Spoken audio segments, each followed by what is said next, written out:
մենք պետքա ոչ թե այսօր տանք, որպեսզի պատերազմ չլի, ըստ ձեզ անվտանգ ես ինձ չզգամ,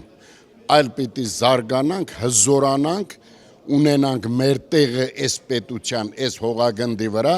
որպեսզի ռիսչանեն մեր հետ, նույնիսկ խոսք փոխանակեն պատերազմի լեզվով, որպեսզի մենք եւ դուք լինենք անվտանգ։ Ես 21 թվին էի մտածում, այն ինչ մտածում եմ հիմի, բայց եղավ այն ինչը պետք է չլիներ։ Հիմա պիտի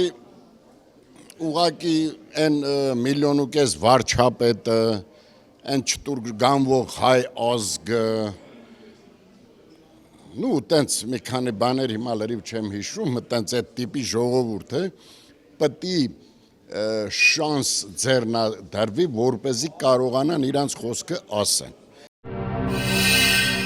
Բաժանորդագրվեք Արմատ մեդիայի ալիքներին YouTube-ում, Facebook-ում, Instagram-ում և Telegram-ում։